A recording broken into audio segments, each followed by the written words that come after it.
reading. There's a lot of stuff. I mean, I'm pretty much just running on autopilot, like you know. So. Okay, see you tomorrow. Yeah, definitely. Thank you.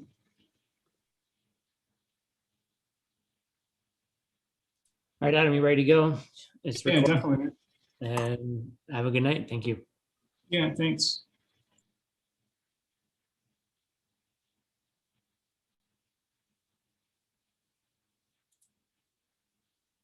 You know what? I'm gonna just get a little bit more hot water for my tea here, and I'll be right back.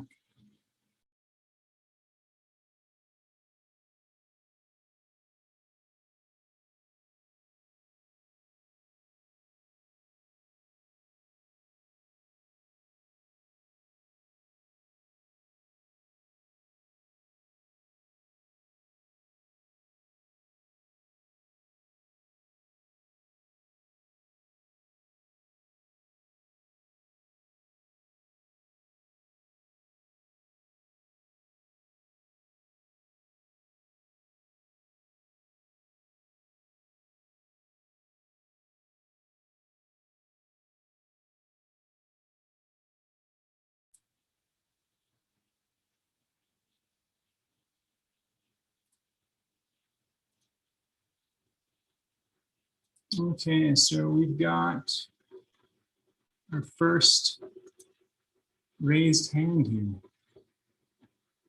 Let's see. How do I actually see the...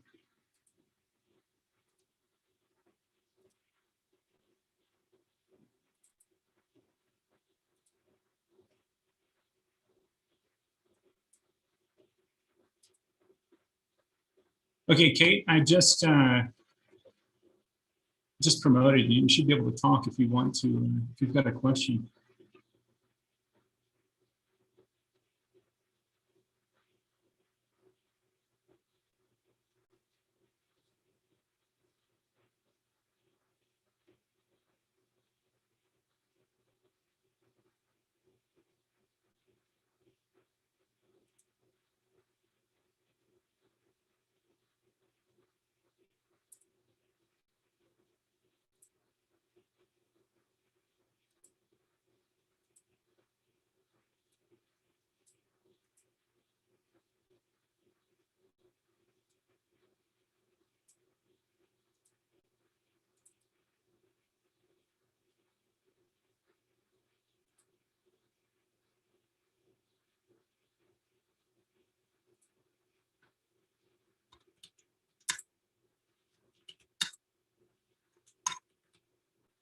Okay, so if you guys have questions, yeah, feel free. And if you want me to, I can enable your, I can give you permission to talk. But also feel free to just write your questions into the chat.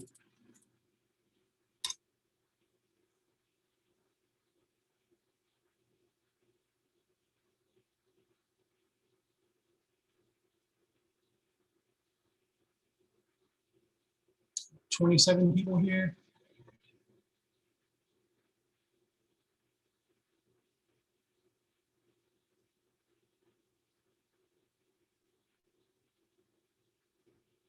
Hi, Aisha, how are you?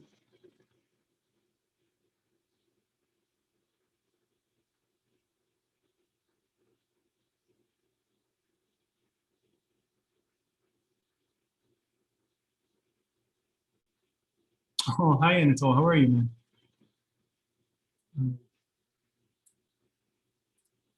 Okay, so we've got,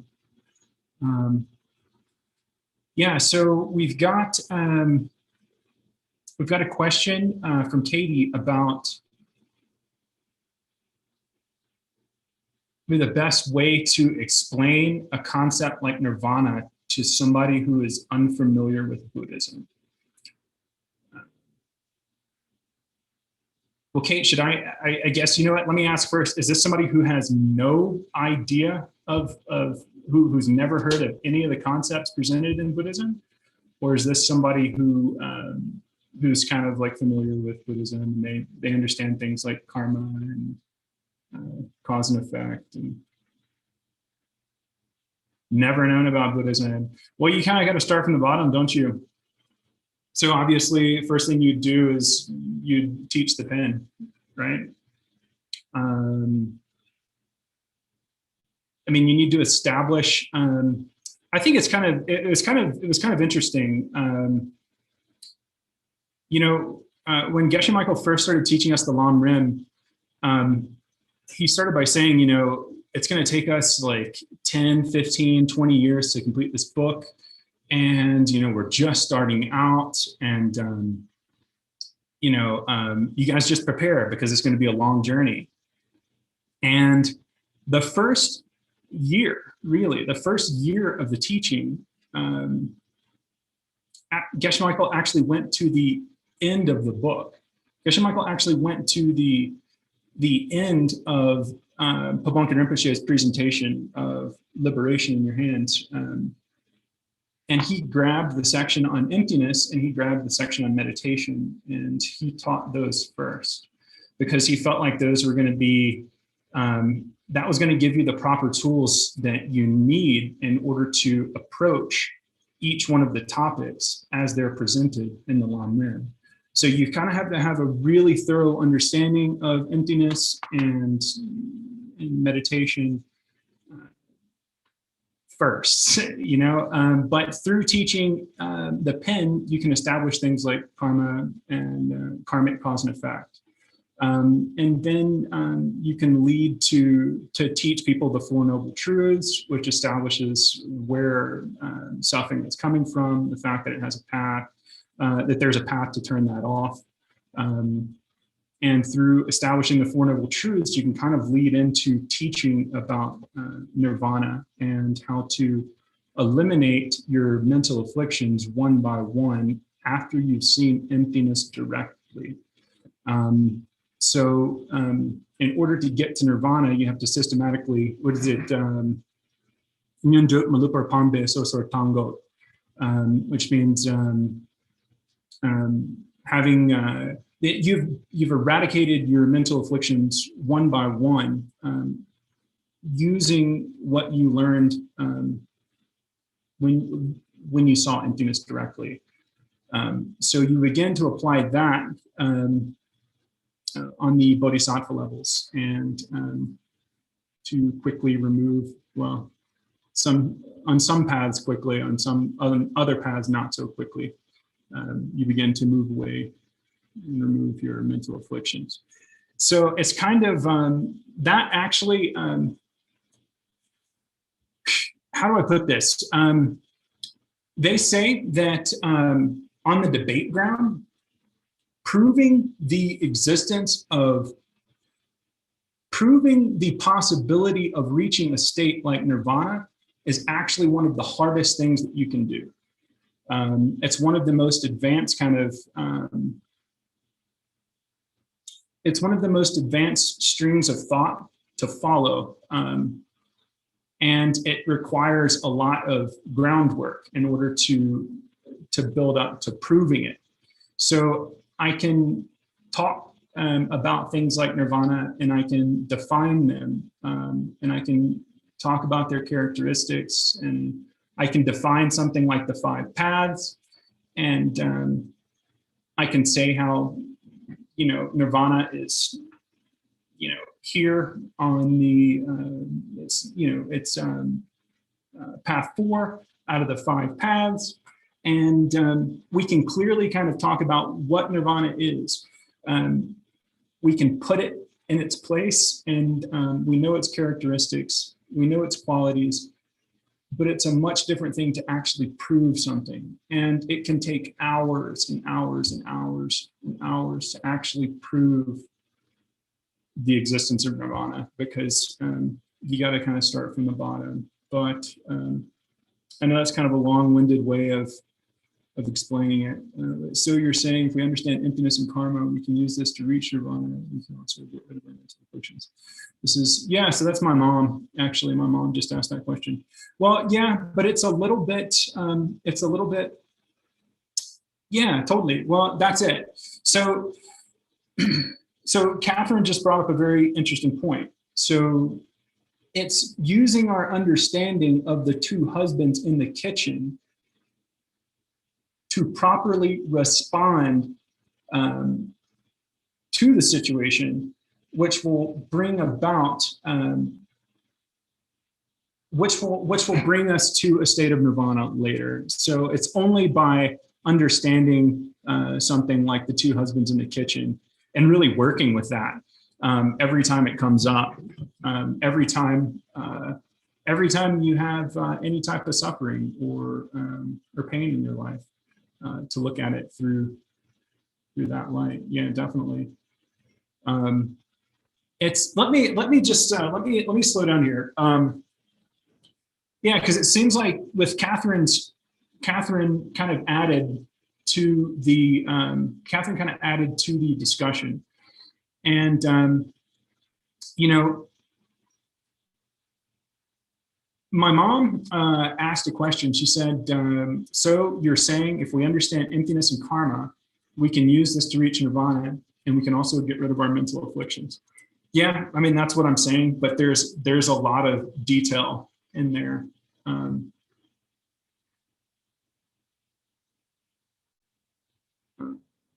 So if you're going to explain something like nirvana to somebody who's never heard of Buddhism before, first off, I would make sure you have a cup of coffee.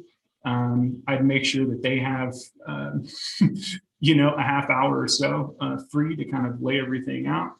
And then I would hit it like, present the pen, present suffering, present the four truths, present the path of removing suffering as a means of eventually seeing emptiness and then attaining nirvana. So that would kind of be a more succinct way of putting it. Anybody else have a question? I hope that was okay.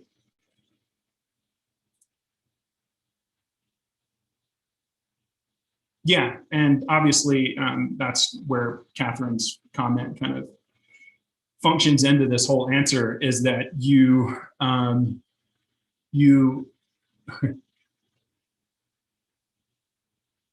use your understanding of karma and emptiness to work with the two husbands in the kitchen to remove your negative emotions and then to eventually reach nirvana. So yes.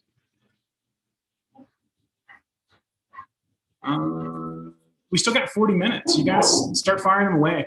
I kind of got to, let me go get my, sorry, it's 1 second. I'm just going to go grab my tea real quick too.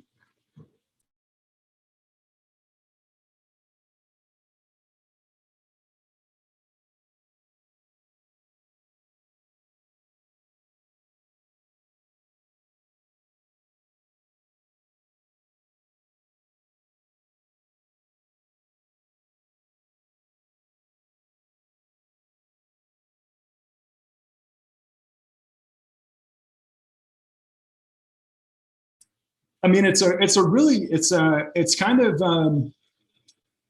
interesting question, because you start to realize just how much you've had to accept and learn, and all of the logical kind of things that you've had to understand in order to build up to have a mature understanding of nirvana. And being that's one of the things you have to be super thankful for, as far as having Geshe and Michael for a teacher, because his presentation of these concepts is just it's very approachable. So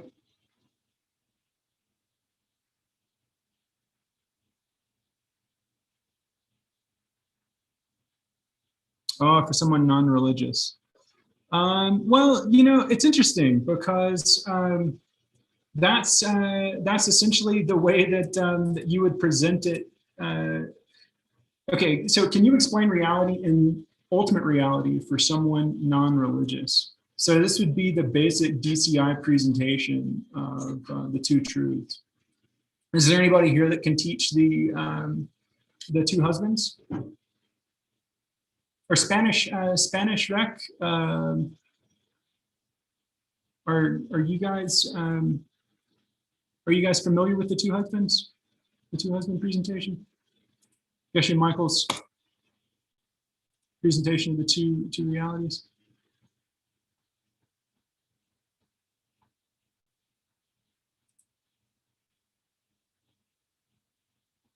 Yeah, well, that would pretty much be it.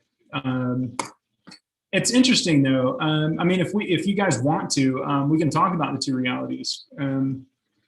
You know, if I was going to present this to someone non-religious in a non-religious aspect, right? Okay, I'm gonna ask you a question, right? So everybody,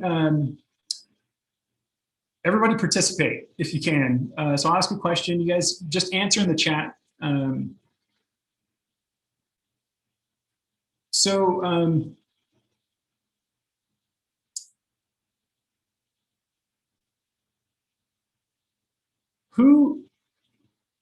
Who sets the current opinion?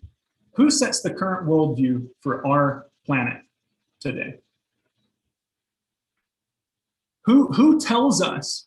Okay, so in conventional reality, in society, right, in our non-Buddhist lives, who defines reality?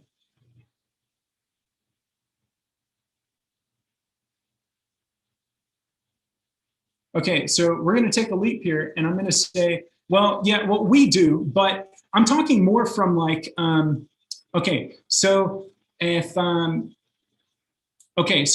walk down to the local school here, and I go into the school, and I approach a science teacher, right? And I say, hey, teacher, can you tell me about reality, right? He's going to give me a breakdown of physical reality, right? So what I'm trying to say here is, I'll take the leap for you, okay? So the people who are setting the current worldview for our planet are actually the scientists, right? So they will tell you, okay, well, you know, I mean, you define everything, right? Chemistry, physics, you know, electrical phenomenon, right? Everything is described through some type of physics, right? So you've got reality, okay, which is being defined by somebody else, right? It's a conventional reality, yeah? I mean, are you guys following? It's so hard. You know, leading these things are so hard because I find that I can't get any feedback.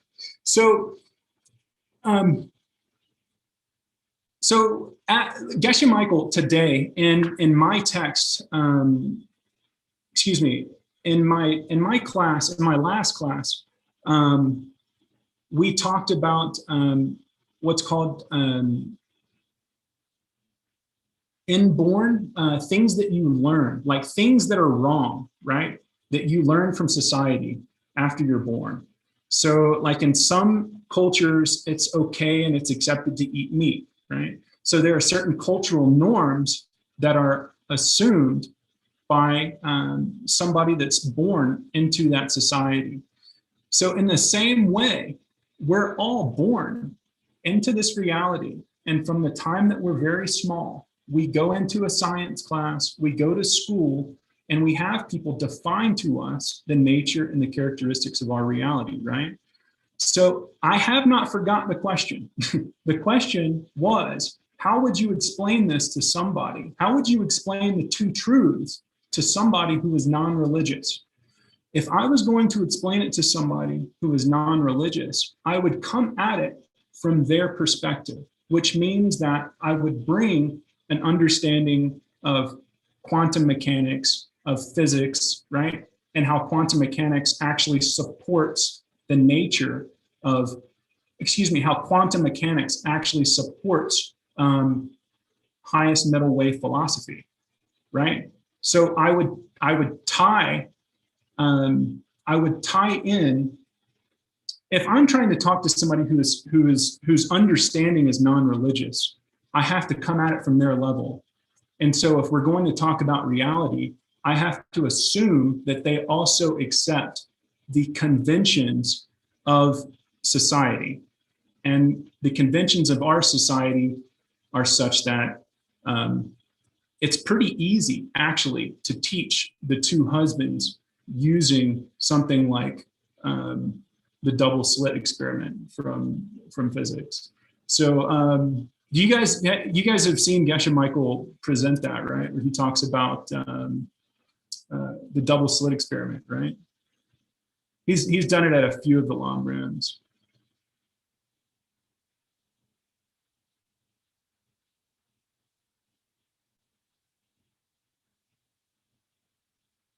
So I'd first attack.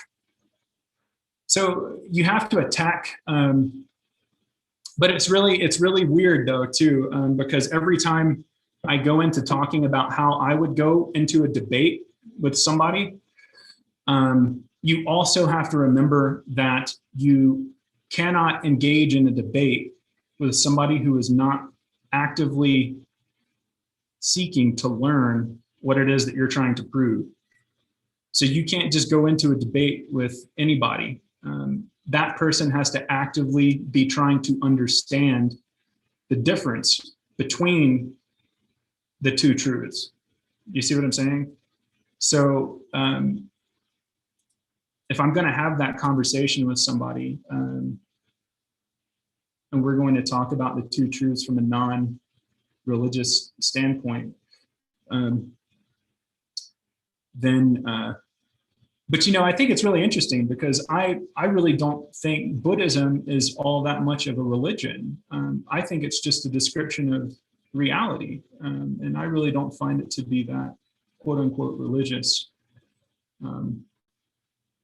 It's a bit like if somebody gave me a textbook of how reality works. I wouldn't call a physics book religious, but that's just my opinion too. And I'm sorry. I know that's probably wasn't the clearest answer, but did that make sense?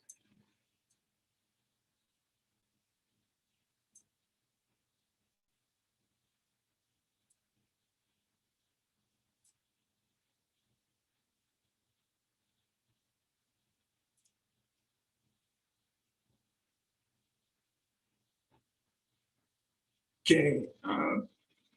Yeah, I'm not. Yeah, you guys keep firing your questions. Of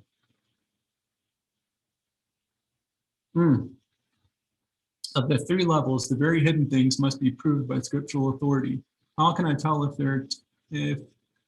are the words of the Buddha, or how can I pick a truly authoritative text? Thank you. Yeah. So it's kind of a few different. There's a couple of questions in there. I'll start with the easiest first. And how can I pick a truly authoritative text? We're taught that any book. Okay, so if you wanted to really look at this and you wanted to really study this, you could go look at Ben Kramer's text that he's currently translating. And probably, what was that, maybe a year and a half, 2 years ago, he did a whole, like a long footnote on what's called the four seals. So any Buddhist book, they say, it says in scripture that any book which is worth studying will possess what's called the four seals. And that's how you can choose a text which is authoritative. So I'd revisit what is known as the four seals, and then that can actually help you find find an authoritative text. Mind you, though, all of these texts that we're studying are obviously authoritative. So the first part of your question, the very hidden things must be proved by scriptural authority. How can I tell if there are words of the Buddha?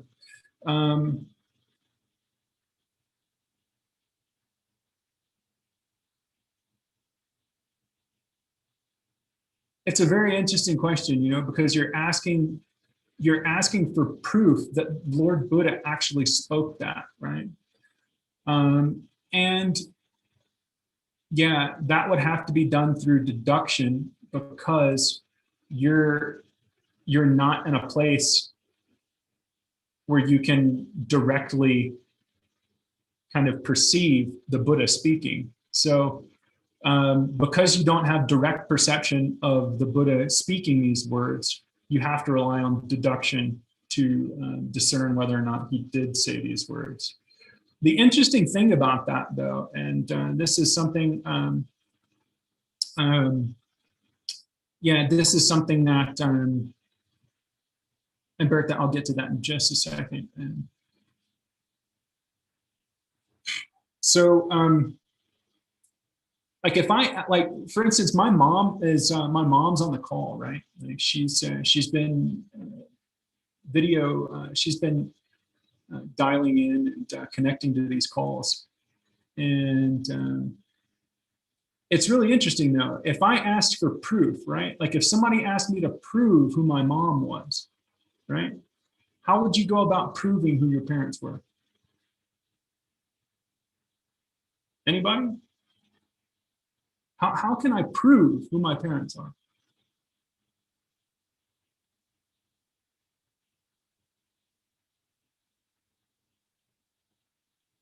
Yeah, but I mean, there's still like a margin of, yeah, totally. Although I don't have direct perception of it, of my right conception and birth, and so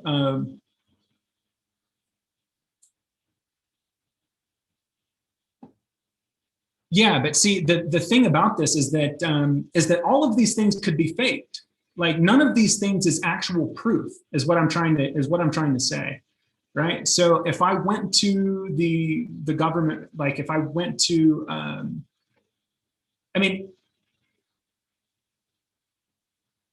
yeah, it has to do with the nature of proof, and the nature of proof is actually kind of it's a study in itself. Yeah, you can use you got to use deduction. So I don't know if I'm understanding the question correctly or not. I think I got the last part, how you can pick a truly authoritative text. You use what's called the four seals, and I think that's, if I remember correctly, the four seals is presented in course 5. Yeah. Um, so you can actually go and check course 5 as well, I think. And yeah, you have to use deduction or scriptural authority. I don't know if I'm understanding it correctly though, and I hate to move on without knowing if I fully answered your question.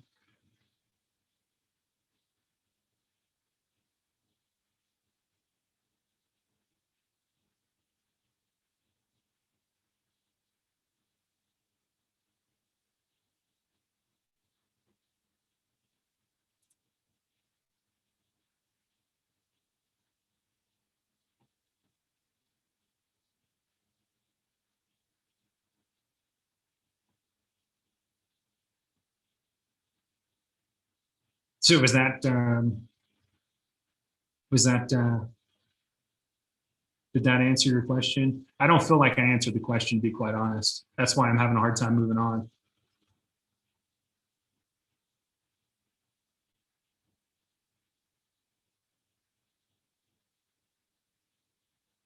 Please though, if anybody else has anything else, burning questions.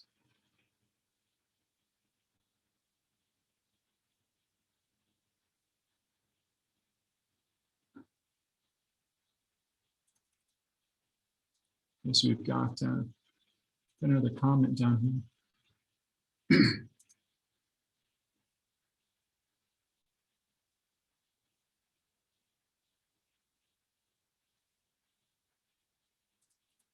Catherine, is that oh, that's Bertha's question, right? Oh, sorry. Sorry, I forgot. Yeah, that's right. Yeah, so if you teach the pin, how can you show the two realities? Okay.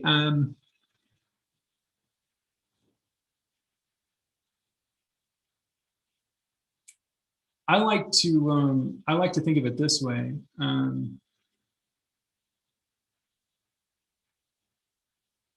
Is the okay? The husband that doesn't exist, right?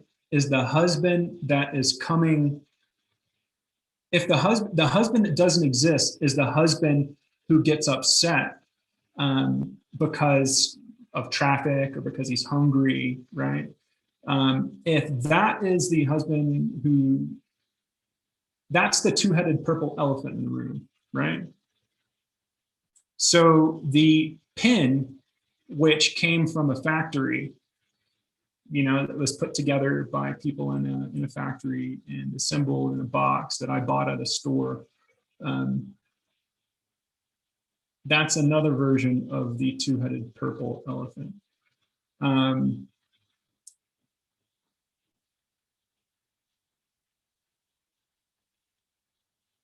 What's really interesting? Do you guys want to go a little deeper?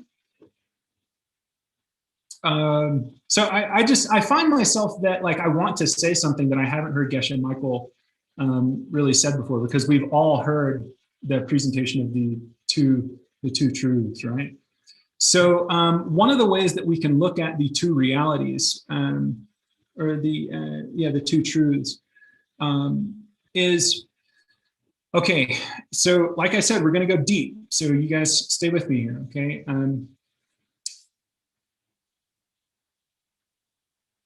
If I look at a pin on a table, right, and I'm seeing a cylinder, right, with, I'm seeing the parts of the pin,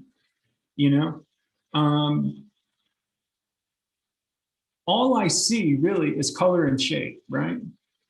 And then in my mind takes the input that my eye sees. My eye sees the colors and the shape of the pin, and I take that in, and my mind ties them all together, right? I conceptually, I label those parts a pin, right? Okay, the interesting thing about that, I'm going to do this, right? So we're not talking about a pin anymore. We're going to talk about this cup of tea, okay? So this cup of tea that's in front of me, they say is a part of hidden reality. Did you get that? This cup is part of hidden reality. Now, isn't that kind of contradictory to what we learned earlier? Because we were told that what is evident, the colors and the shape, right? The thing, which is the coffee cup, the parts out there, which I label, right? We were told that this was actually part of evident reality, right? What are the characteristics of the first level of reality? That it's evident. It's what's called nunkyur, right? Yeah. Well, I know it's crazy, because this is actually, and you have to remember that what I'm saying is from a perspective of the second school. Okay. So when the second school talks about how you see this object, right? They say that you don't actually understand you don't actually understand this real object. That what you're doing is you're labeling this object, right? And you've got an idealized view of it in your mind that is the closest approximation to what you think a coffee cup is, right? So in the second school, if we're going to establish what a coffee cup is, right? In the second school, we learn that it's what's called Mayimpale Lokpa. It's the opposite of everything that this cup is not, okay? So when I'm perceiving everything, right? I'm getting all this information and all this sense is coming in, all these colors, these shapes, and I'm looking at my computer monitor and I see my headphones and I've got my coffee cup and I look at my arm, right? Every single thing that I've just done is I've labeled that object because I've been tying it together in my mind, right? However, where does the ability to, where does the mental image come from? Where does the mental image for this coffee cup come from? Like, why do I see a coffee cup and, an ant, sees, just a big pile of whatever? Like, why is that?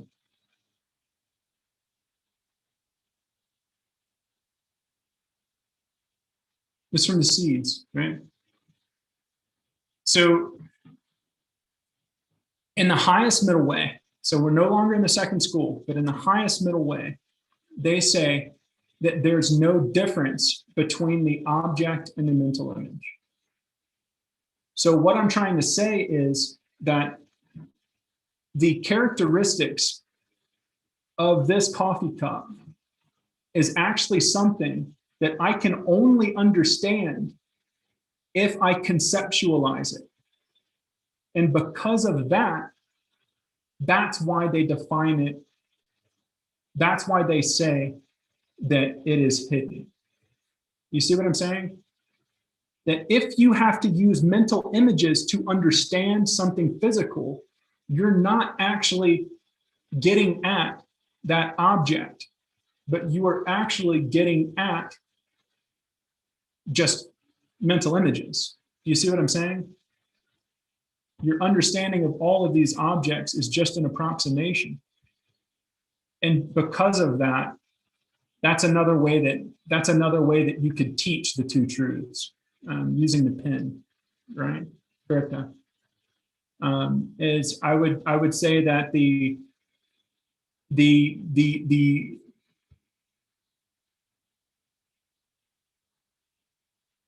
pen that exists on the table, apart from my understanding of where it's coming from, is the two-headed purple elephant. But one of the things I'm starting to figure out is that, and since, if you guys have a question, just feel free to jump in and ask, but I'm just going to kind of talk, because I feel like I've been kind of letting a lot of, I've just been letting a lot of dead air kind of come through and nobody's asking questions. So I'm just going to talk until somebody has a question. So does the object, the pen on the table,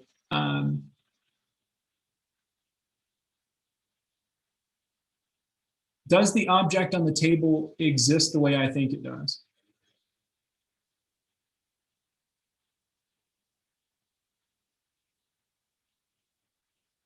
But it's from the Heart Sutra, right? No, exactly. Yeah.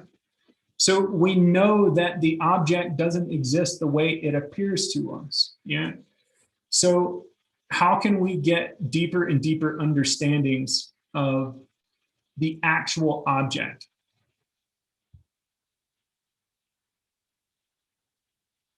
Well, we have to improve our understanding of these books, right? So all of the class time you guys have been coming to, all of the time we've been spending in lectures, this is all meant to refine your understanding of reality, obviously, yeah. But this is all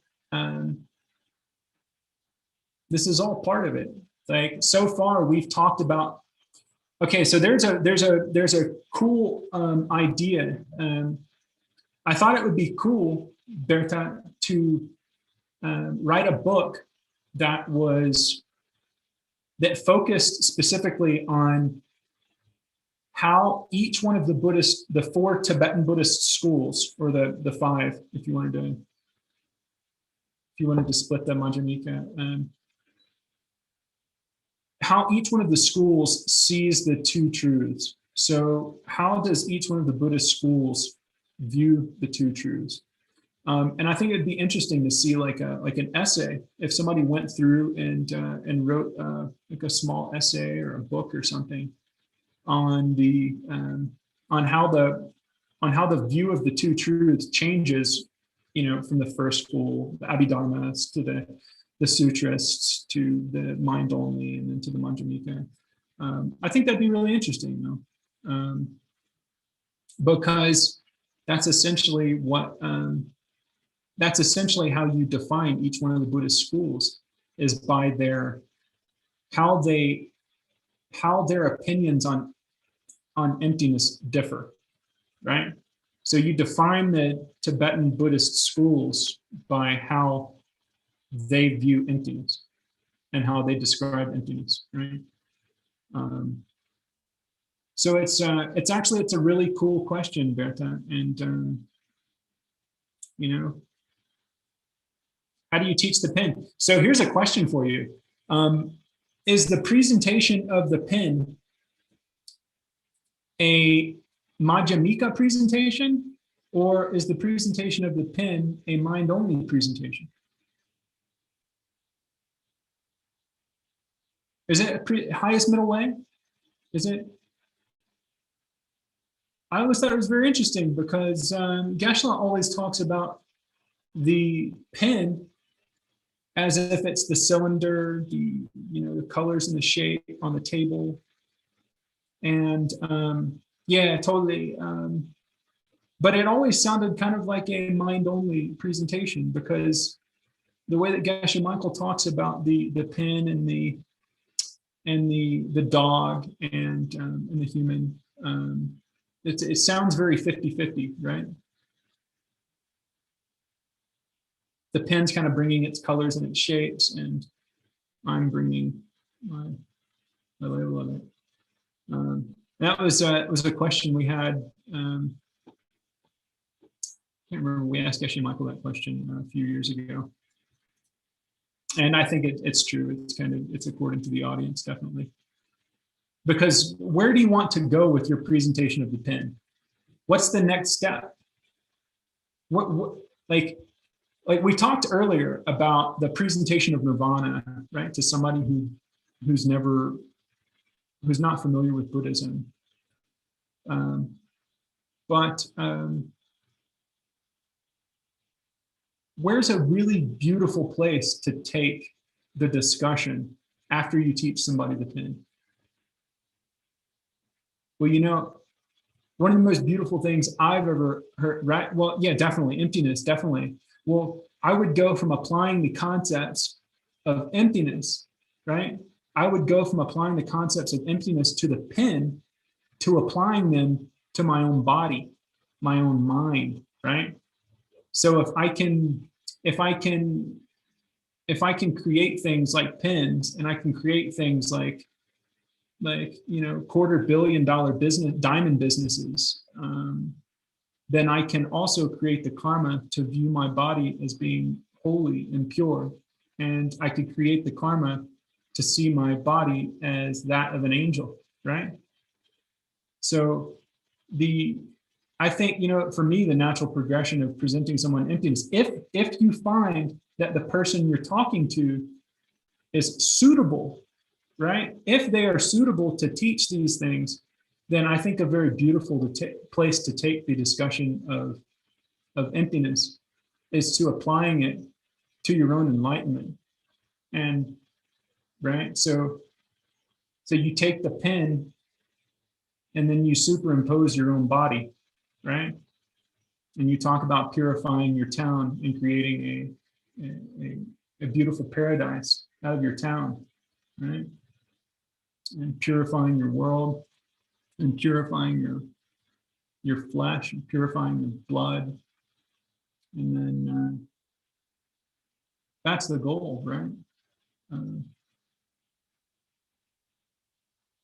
So I always thought that's a very beautiful place, because you can get people very, inspired, right?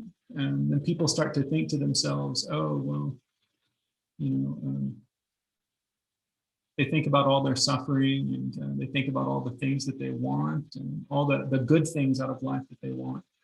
And then that gets them very inspired, because you give them a method for achieving their deepest wishes, and their deepest wishes, and their biggest dreams. You teach somebody emptiness, and you give them all things, you know. So it's a very beautiful place to start to talk about how they can purify their own mind and their own body.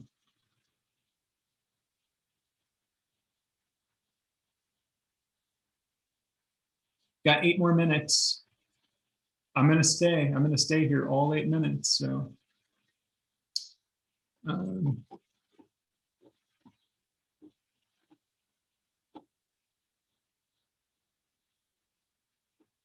here's a good question. I got a question for you guys, right? How do you handle things like jealousy? Like I'm particularly having a really hard time with jealousy right now. Can you guys give me some help?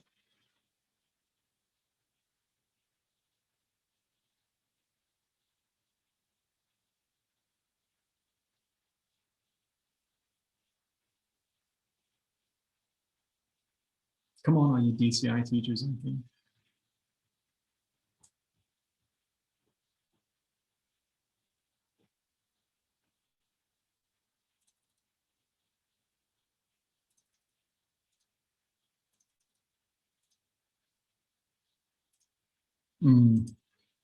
Where have I planted it before?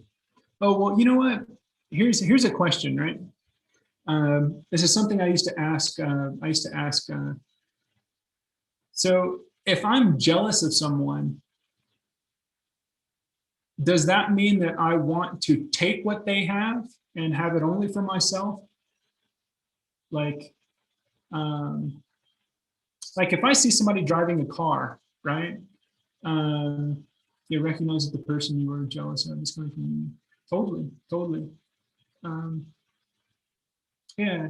Like if I see someone driving a car, right, and I really like that car, and you know what, that's the car I wanted since I was a little kid. I used to dream of driving that car, and I'm jealous of the fact that that person has that car. And for some reason, I'm thinking to myself, you know, I deserve that car, and they don't, right? Can you? What's the difference between admiring something that someone has, and then wanting something only for yourself?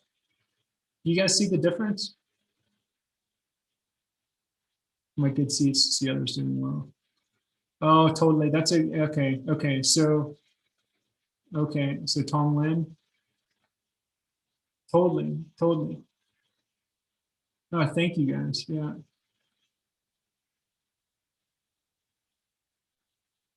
Totally. Okay. Like, I think, you know, here, let me see if I can ask, this. So I was specifically having a conversation. This was like a few years ago. And I was like, you know, it's not that I don't want that person to not have the car. It's just that I wouldn't mind having the car also. Right? So what I'm trying to ask is there a quality to jealousy which has to be focused on not wanting the person who you're focused on to have that good thing? Does that make sense? So it's like, if I'm truly jealous of somebody, I want something only for myself, and I don't want them to have it. Right? You guys see the distinction I'm making?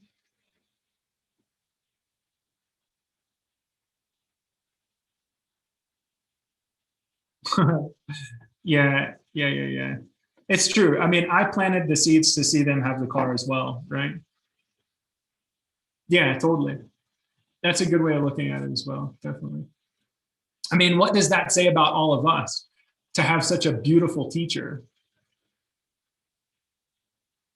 Like, we have the most amazing teacher, the most perfect, holy, beautiful teacher who can teach us the entirety of the path and bring us to ultimate enlightenment, who has all of the knowledge, who's walked the path himself, right? What does that say about us? If we have the seeds to see a holy being like Geshe Michael, what does that say about us, right? If the same thing is true about the car, we're pretty lucky people, right?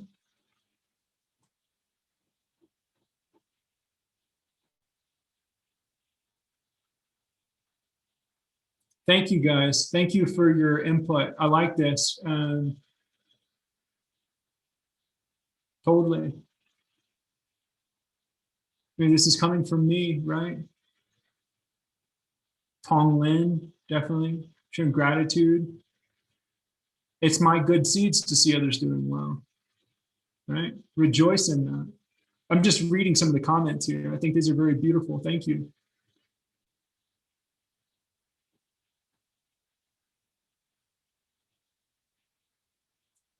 Yeah, knowing we share the Dharma in the path, knowing the source. So let me ask you this. Oh, thank you. We've planted Adam. So let me ask you this. How how do we plant karma? Oh, excuse me. What is the karma to? What's the karma to keep Geshe-la in our lives? And what's the karma to get closer to Geshe Michael as time goes on?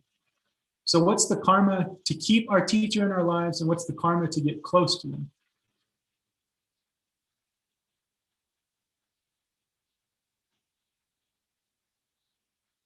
No dispute, definitely. Yeah, that, well, specifically, that, yeah, serving him, totally.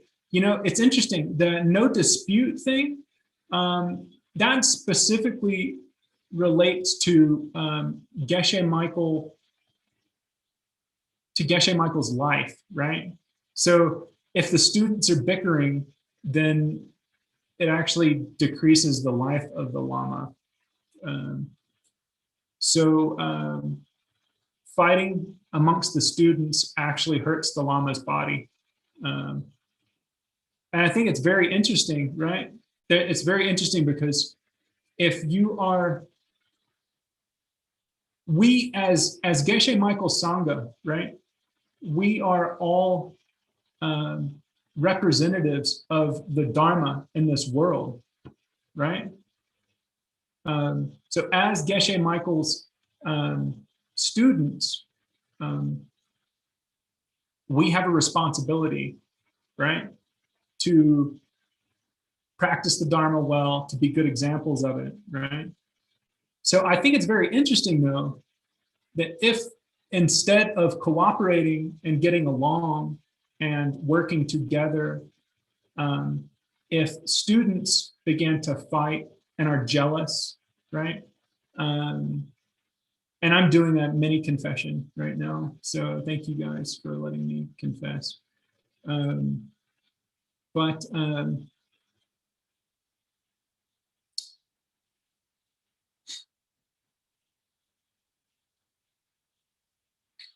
you know,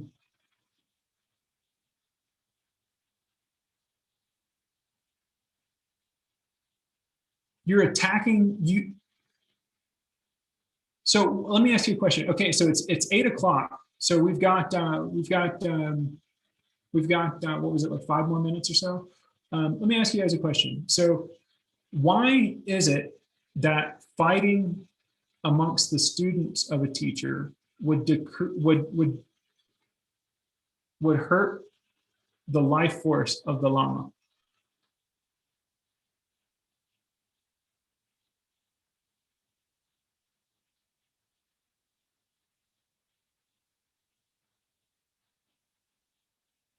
Just think about it, right?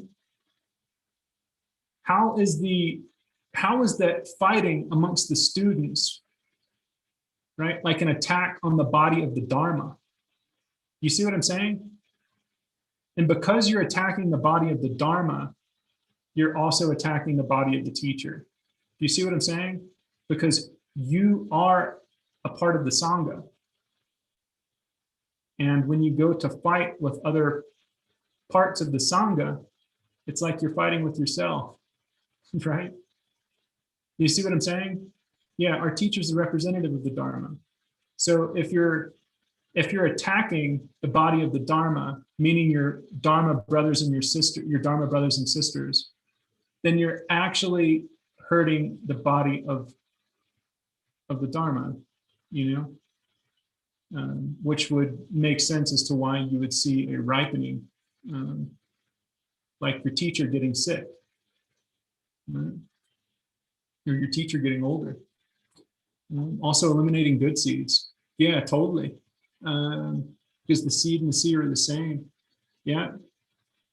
Our teacher's the representative of Dharma. Yeah. Yeah, study the Dharma and teach the Dharma. Totally. They say, and the reason that I asked that question, because the question was, how do we keep our teacher in our lives and how do we get closer to them? Well, you do your practice and you do what they ask you to. You serve them well, and you do your practice. They say that's the highest offering you can make your teacher, is just to do your practice and be a better person. So the more you do your practice and the more you do what your teacher asks you to do, the closer you'll get to them and the more they'll stay in your lives, the longer they'll stay in your lives. And was that an okay answer? I hope this has been fun. I mean, I hope it hasn't been too boring. I don't like to hear myself like just ramble on and talk like this, but hope you guys have gotten something out of it.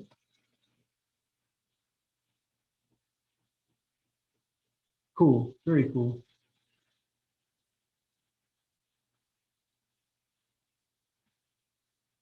Oh, definitely. You know what? Definitely. Yeah. And maybe one of the things, totally. Ola, I like that. I'm trying to put together like a course. I've been wanting to put together a course on debate and how to debate. So that's definitely something I'm looking forward to doing. And Ola, whenever I put that together, you'll be one of the first people to know, definitely. Because it's very beautiful, and you need to go in and kind of, you need to study it, but more so than just studying it, you need to go in and speak it. You need to actually like debate with somebody else. And so, yeah, totally, Bertha, both you guys. Yeah, so I've been wanting to put together a series of instructional videos that will actually take you like lesson through lesson to get deeper and deeper into debate. So you start off very simple, you presume, and then we can get into to talking about things like the proof of the existence of nirvana, right? So we can get into talking about that. The proof of past and future lives, right? And we can actually get in and and we can talk about this because you guys had some questions. How do I present some of these advanced topics to people who have never heard of Buddhism, right? And if you want to do that in a skilled way, learning how to debate is a very, very beautiful and proper way of learning how to present Buddhism to people. So it is 8:05, and I'll tell you what, guys, I really appreciate it, and thank you for bringing your questions. And I hope it was beneficial and that you all at least learned something. I hope it wasn't a waste of time. Anyways, cool. Yeah, thank you all as well. And love you much, and see you guys all in the morning. Okay, thank you. Bye-bye.